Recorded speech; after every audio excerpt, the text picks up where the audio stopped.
Yes, people, it's your boy Noir Elite, and welcome back to Futinfinity. And today we're gonna discuss the top four race.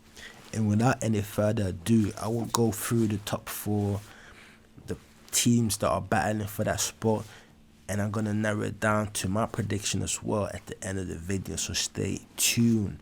Now, let's start with West Ham. Now, David Moyes have been working wonders with this West Ham team, taking them out of the gutter since he took over and now having them fighting for European spots. Now, let's talk about some of the transfers West Ham have had this summer. Bringing in Kurt Zouma from Chelsea for around 30 million, to me, that's not bad business. That's showing that they want to be fighting for these European spots. They want to maintain the level they have right now, and that's respectful.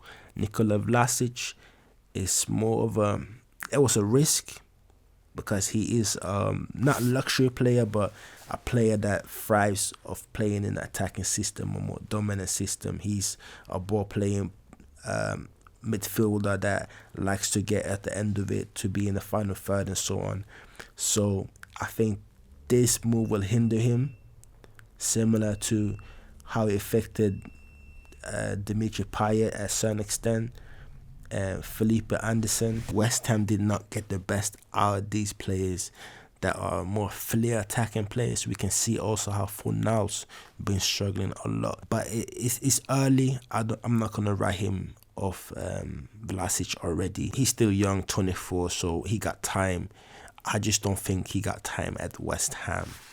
Now, West Ham are sitting fourth in the Premier League.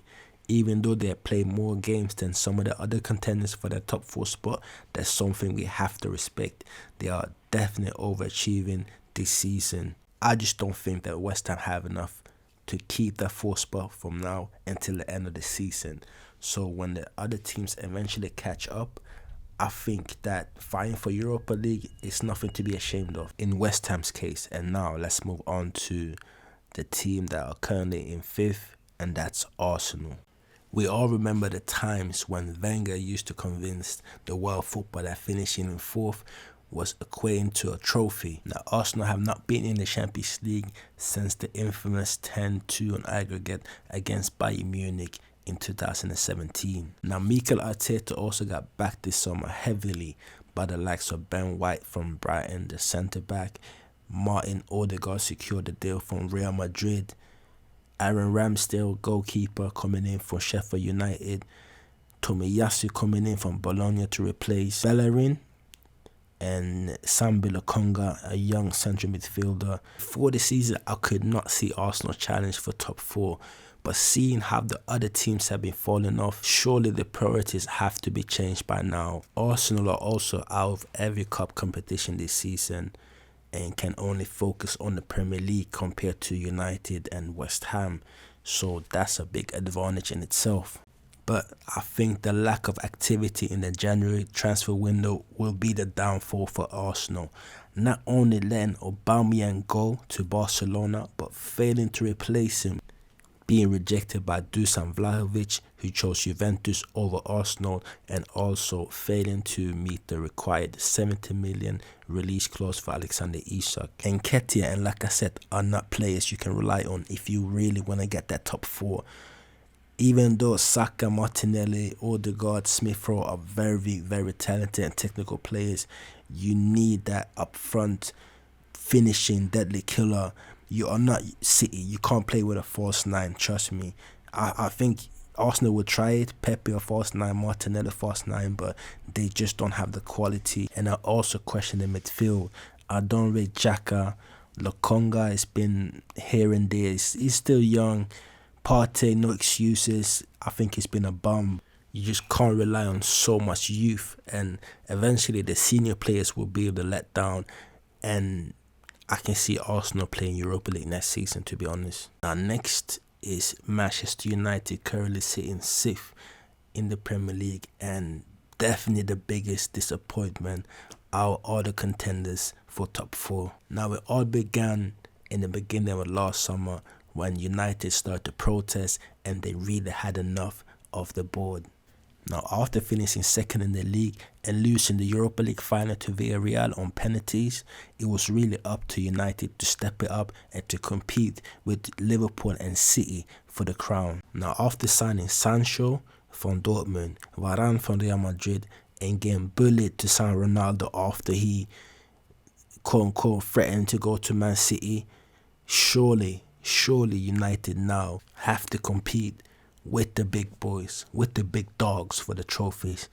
But I can even see top 4 being a failure for United if they only finish in top 4 with no trophies. So to me, I can't see Ronaldo go out like this, Pogba go out like this. I really think they will get the top 4. I don't rate Manchester United's defense. Right back Wan-Bissaka and Dalot are not good enough. Maguire is not good enough. Even as a captain, that's embarrassing. I rate De Gea as a goalkeeper. I think he's the best out of everyone in defense. Luke Shaw is up and down but not consistent enough. But I don't think that's enough for United not to get top 4. I still think they have enough quality to get over the line. Pogba coming back from injury, that's a massive upgrade to the midfield in my opinion. Sancho is starting to find his feet. He's not quite there yet at the highest level what we've seen in Dortmund, but he's getting there step by step, and I think eventually Sancho will come good. Of course, Ole Gunnar Solskjaer had to go early this season, and Ralf Rangnick is coming in, trying to steer the ship. I think he'll be gone at the end of the season because I think he had enough himself. I can see Pochettino taking over next season. So yeah, I have United finishing 4th.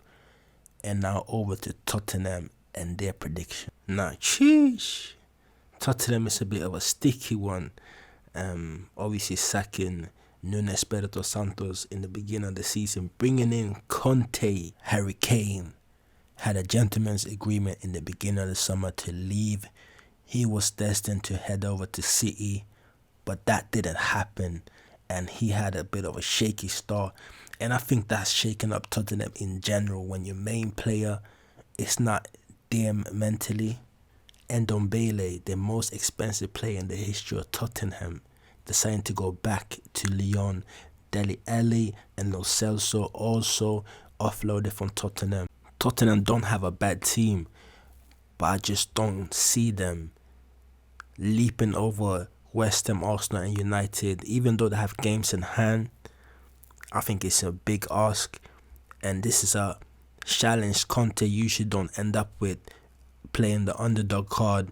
He usually go to team where he can set up, do his thing and challenge for the league. So this is a different challenge for him. I can't see Tottenham getting the 4th spot. They are too reliant on Son and Harry Kane in attack. Kulusevski will come good, but I think he will struggle in a Conte side. Bentancur in midfield to fill the gaps, fair enough, but the defense, the signing of Emerson Royal is shambolic. Ben Davies is a terrible football player, I'm sorry. Reguilon is not good enough. Sanchez got too many mistakes in him. Romeo is not proven, so I think that defense will not be able to clutch top 4, and he will struggle in the same way Mourinho struggled. Espirito Santo struggled to solidify defense, and this Tottenham team just can't defend properly, I promise you. And too leaky in midfield as well. Højbjerg is good, but is he good enough? I don't really know. Oliver Skip and relying on wings and that is just mad. This is my prediction. I have United finishing 4th. They just have the better quality, stronger team. I think they have way too much to lose to not finish in top 4 as far as business-wise, players that want to leave and so on. I have Arsenal finishing 5th. They will miss out just unexperienced team, young team, naive team, loads of talent, but they have to sort out the senior players as far as, like I said, Partey, Xhaka, they are not good enough. I have West Ham finishing 6th. That's not bad at all. That's a great season for West Ham. That's their level. They have quality players. They're performing well. David Moyes has done his bits, but I think this is their ceiling. I don't think they will finish in top 4 in the near future. And finishing 7th will be Spurs, in my opinion. I can see Conte leaving at the end of this season. It was a weird appointment in the first place, with Tottenham not backing him properly and him having to look sad in the press conferences and depressed. It's just a madness. Well, these are my predictions, people. If you made it this far into the video, make sure you like, subscribe, comment down below who will finish in top 4, who will get the European spots, who will get sacked, and so on. And more videos to come. Peace, bless up, people.